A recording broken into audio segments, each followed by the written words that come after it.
গতকাল বিকেল ৩টে নাগাদ ডানকুনিতে যে এটিএম ক্যাশ গাড়ি এটিএমে টাকা ভরতে যায় সেই গাড়ি ক্যাশদর্শী ও স্থানীয় এলাকাবাসী যারা ছিলেন তারা কিন্তু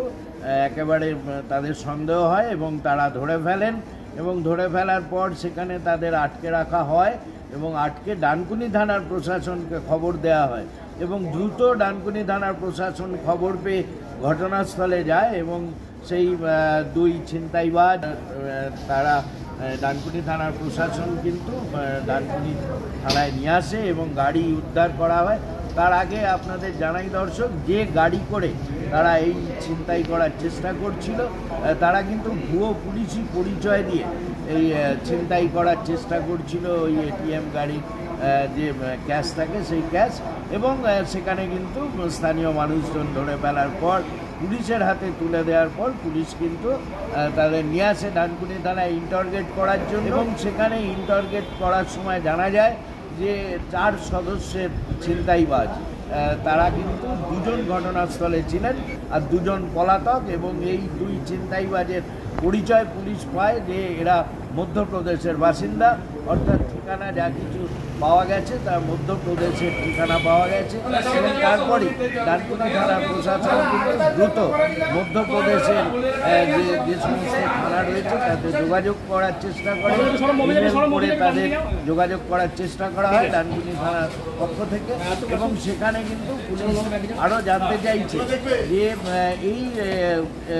ছিনতাইবাজদের কতজন রয়েছেন এবং এই গ্যাং কত দূর বিস্তৃত এবং তাদের বিরুদ্ধে মধ্যপ্রদেশের যে সমস্ত থানা তাদের কী অভিযোগ আছে সেগুলোও কিন্তু ডানকুনি থানার প্রশাসন জানতে চাইছেন এবং তার পরিপ্রেক্ষিতেই রাতভর ইন্টারগেটের পর তাদের কিন্তু এদিন সকালে শ্রীরামপুর থানায় তাদের পেশ করা হয় এবং মহামান্য শ্রীরামপুর আদালত এই দুই ছিনতাইবাজকে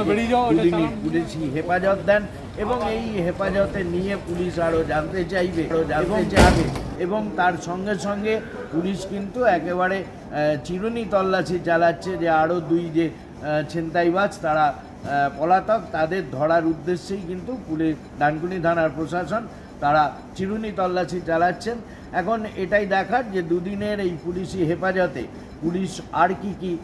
তথ্য উদ্ধার করতে পারে এবং তারপর দুদিনের পর আবার শ্রীরামপুর আদালতে পেশ করলে